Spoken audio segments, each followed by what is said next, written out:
We welcome you to another edition of Economic Forum where we discuss various issues affecting our economy in Zimbabwe. These can be issues to do with tourism, agriculture, manufacturing, human capital development, and many other aspects of life. We bring them here and see how they impact our economy. My name is John Masugu. And today we are going to talk about waste management, especially the recycling of waste for monetary benefits. And to discuss all matters to do with recycling waste for monetary benefits, we have invited Mary Wazara, who is an expert and also has earned the name Recycling Lady. Welcome to Economic Forum. Thank you very much, Mr. Masuku. How have you earned such a name, giving us your history and your growth in that sector of recycling waste for business? It came from the community, from our community engagements, the need to also help the community support the environmental work, and seeing waste as a low-hanging fruit that we could all benefit from. So we got into the communities, educating women, youth, and some men to market the recycling as a business and introduce recycling in value addition of waste. So our community engagement started by where I came from in Mavuku, seeing the need to change the ISO that had fallen on us, to see waste that was lying everywhere, and our cities they were struggling with the capacity to handle that. So as a mitigatory measure, we went in and introduced waste separation for recovery and for selling. So you can now tell us about the steps that are taken in order to pick and separate this waste for recycling and then monetize it. We have what is called an inclusive business model. That is that starts with community engagement first, the education and awareness. And when we've educated the communities about the challenges, we also harvest the challenges that they have from them and the ideas. So we participate in this together. When we have a buy-in in the community, the segregation of waste, it source starts in the home. To understand that in my home, do I identify the packages that I use and what will happen to them after I've used them? Do I understand the consequences of disposing them in the improper places? So the segregation starts in the home after education and awareness. Then they ask what happens to the segregated waste. We then engage the relevant authorities of a certain community to give us space to construct what we call the waste transfer centers. So at waste transfer centers, we also train monitors that will graduate on the third stage, that they have the knowledge now to say, I now have a knowledge of a certain kind of waste, where it goes, what it produces, how much I can sell it. So this group of people, they then work at the transfer center, collecting the waste or buying from the community or collecting from companies or organizations that are within that community. And from there, we then link them with the recycling companies, which is at stage 4, where we invite recycling companies to come and participate at the waste transfer center by buying from them, and they take to their factories for further process. Some are exporting, some are further producing other products, like, for example, your polythene sheeting, your carrier bags, your irrigation pipes. They're coming from different kinds of waste. So that's how we support the industry, from community to the industry and to the market. From the market, we then also engage the authorities to say, we need the market, open the market for us. That's government engagement. We look for incentives to keep motivating people. And the cycle goes back again in the system. So it becomes a circular economy where waste is coming from the environment, it goes to the people, it goes to the industry, it goes to the market, and it goes back into the environment, and it's picked again. Yes. In the past, in many townships around the country, what was known as products for giving away for recycling were mainly bottles as well as bonds, and you hear people driving, or in fact cycling around for Maboduro or Mabonzo. Now you've expanded that market. How did you have a buy-in in that area? This was unavoidable. Yes, recycling has always been there as a business. Like you are clearly saying, Mabodoro, Mabonzo, that was the packagings that were available at that time. But with the coming in of new packagings, we are then constantly engaging and finding out what other packages are coming into the environment and are coming into production lines. So that's expanding the recycling business. This is more and more materials that are coming in. Yes, Yes. that's Mary Wazara.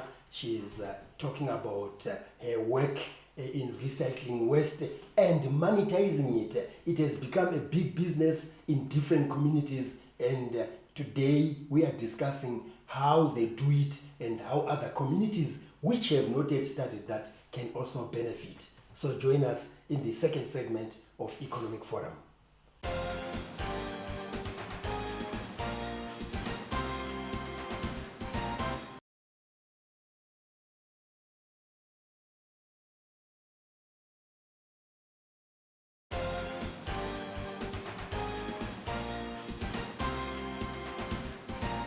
We are discussing the recycling of waste and how that process can be monetized. And we already have examples given to us here by Mary Wazara, our guest, that you can actually make money with waste. And her own personal story is actually testimony to that. But let's go on to real life examples that you can share with the viewers about how successful recycling of waste has been in different communities, in Domboshawa, in Chegutu, in Harare, and many other places where you've empowered them. I'm a testimony myself of a transformation of life through waste, that of my life and my children and the people that work around me. We have 25 people that benefit directly from the work that we do, mainly women that have real life needs. We've seen testimonies of some of them sharing that they've managed to secure land to build their homes for their families. We have testimonies of children going to school. We pick them through the communities that we're working within. We have another project that is happening, the Micro Project, which is a church-based project. The Micro Project looks after children that are vulnerable. Some of them are children of the inmates at the prison. They go to school. There's a school at the Chikurubi female prison there. So the need to have everyone participate and contribute. Someone may say, I don't have $1, but definitely waste from your home you have. So we're giving an opportunity to every individual who may be interested to contribute to the changing of the lives of these children in their small way. So as a church, we then set up at one of our sites a collection point where the church congregants, their friends, their relatives are free to bring in their recyclable waste separated from home using the 2-bin system, which is the green one. For all the recycling, they put all their recycling in there and they bring it to church. And at the church site, there's monitors that further segregate into the different categories. From there, we then help the church to collect the materials and take them to the market, and the money comes back to church to go to the micro projects, vulnerable children support. So that is one of the projects that we work in. We also have work in Domboshawa, where we had 11 women that graduated in March last year into the waste segregation and collection.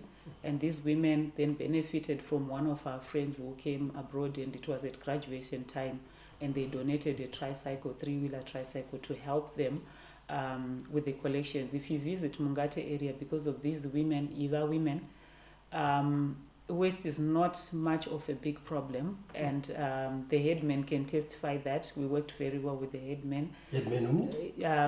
Mungate, yes, headman Mungate. He participated very well. The councillors participated very well in that project, and it has challenges, but it's still ongoing. We keep improving to see what challenges they have. How can we navigate them?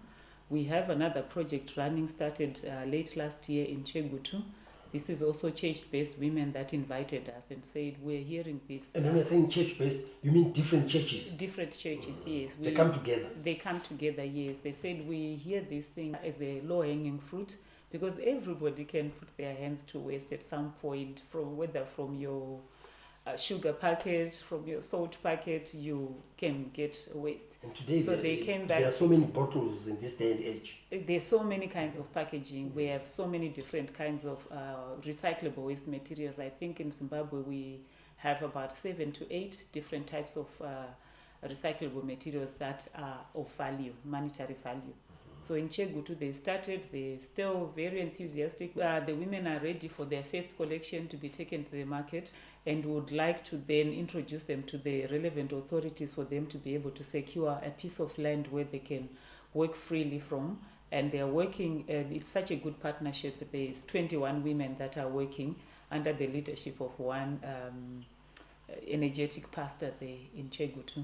So we have many of these, and we have a different one that is a community-based one that is based at Blue Lagoon on West Road and Lomagundi. This one was our pilot. Yes, that is in Harare. This one was our pilot, where we were trying to see if this model will work. So this started 4 years ago, when I was using my small car to offer free collection services to households that will have separated correctly. So by word of mouth, people got excited and saw that it was working, until a stage where we had more than 100 households that were participating, and we could not sustain it. So we engaged the city of Harare, wrote a letter. They awarded us the space at Blue Lagoon, and we put an enclosure there. So the community, it's not so much about the money, but it's about their environment, keeping the environment clean and doing good, and leaving a legacy and a lifestyle of cleanliness for them. So they willingly bring their recycled materials to the depot, and at the depot there's a trained monitor who receive the materials and give more education. We train also these monitors, give more education, introduce new products from the depot. So it's an engaging depot. And from the depot, we invite again recycling companies to go and buy from the depot. If we have extra money that is recovered from there after paying the monitor, we then take it back to the community. Yes, for and you also needs. help disadvantaged people in children's homes and so forth through the money that you raise. Say something about that before we end this segment. At the moment, we are supporting the Michael Project, which is supporting the children, like I mentioned before, the vulnerable children from different backgrounds that are in constant need, and they also need food for this. They need clothing, they need school for the children. So we are rallying companies or organizations that may want to contribute their recyclable materials from their organizations, from their homes, to also take it to the Michael Project, which then goes directly to support these children. That's Mary Wazara, who is a recycling expert, and she's talking about recycling waste for business purposes as well as community development. She keeps on emphasizing that over and above the money that they expect, they also expect the communities themselves to develop their areas. So join us in the third and final segment of Economic Forum, where we'll be looking at how Mary and company look and work with other stakeholders.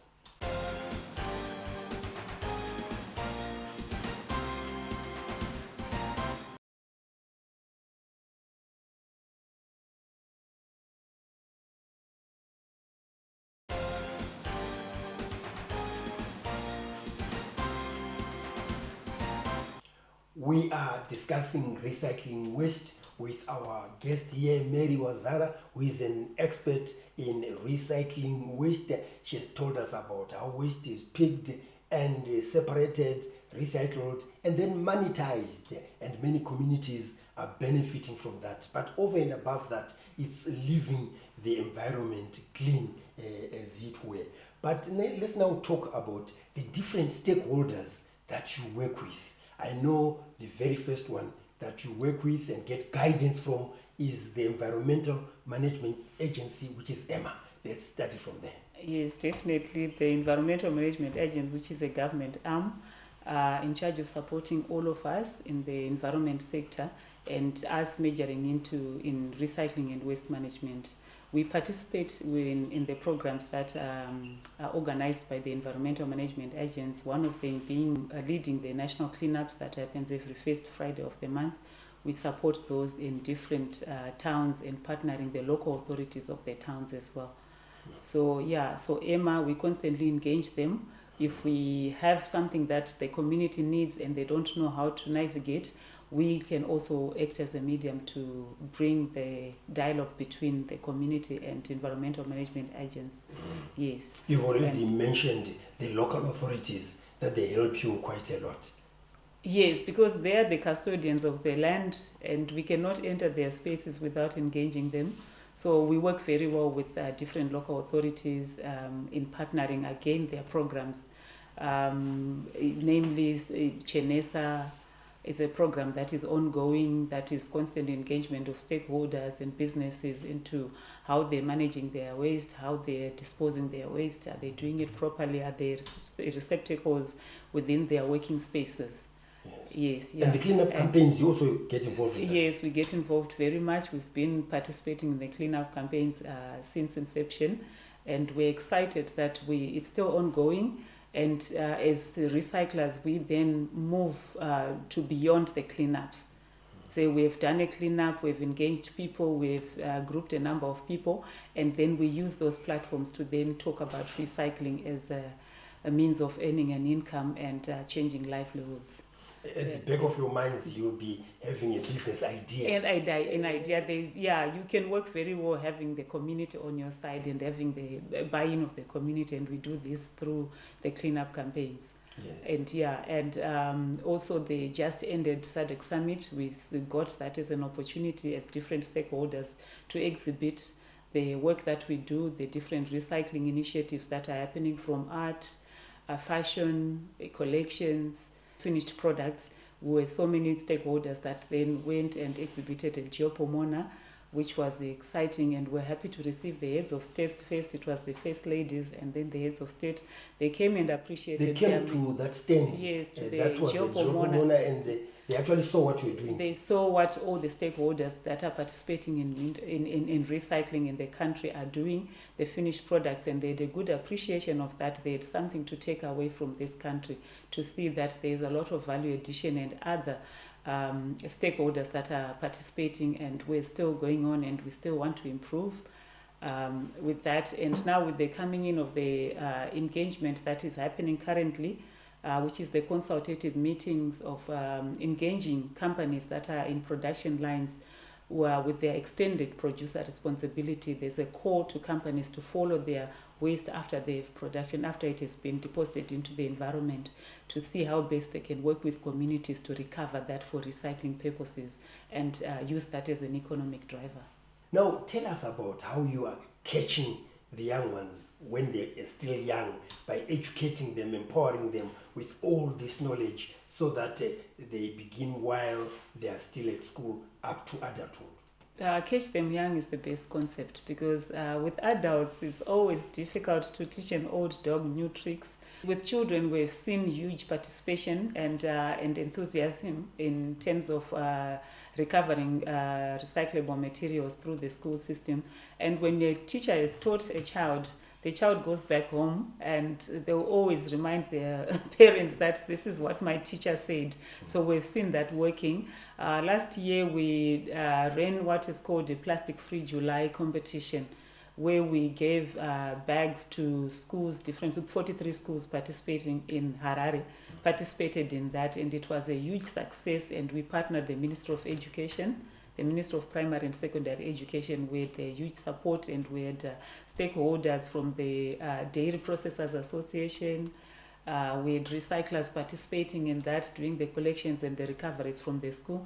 And the schools that had the best artwork and that collected the most, they won prizes, and that was officiated by the Minister of Primary and Secondary Education. So this year we're planning to go big. If we can do it at district level, and we go to provincial level, and then eventually at national level, I think the recycling industry will be so excited that they will have all their materials in recovered places. Mm-hmm. Yes. Do you sometimes liaise and exchange notes with people who are doing similar work in other provinces of Zimbabwe?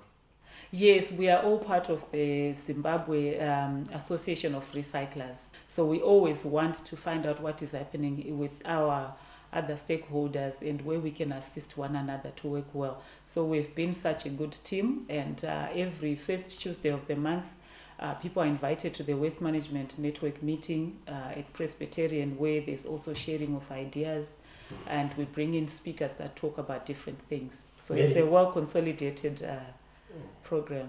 I'll give you a few seconds just to emphasize the importance of waste collection. So waste collection for the benefit of the environment, this is the need to leave the environment in a better place than it was before. We left it in realizing that this is we're borrowing this environment from the future. And also to improve our as an economic driver, there are many benefits, tourism, there are many benefits, improving of livelihoods, industry, a creation of green jobs. Well, that's Mary Wazara, who has been our guest today. We've been talking about recycling waste with her earning the nickname Recycling Lady. And I hope that you have benefited a lot, especially when it comes to maintaining a clean environment as well as monetizing the waste that we have.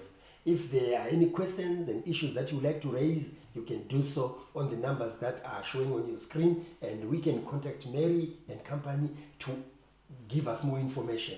If you'd like to engage with them, you can also do that on the social media platforms that again are showing on your screen. And if you have missed some of the episodes of Economic Forum, you can watch them on our YouTube channel, which is Economic Forum Zimbabwe. So on behalf of our guest, the Recycling Lady, Mary Wazara, and the production crew, this is John Masugu wishing you happy viewing.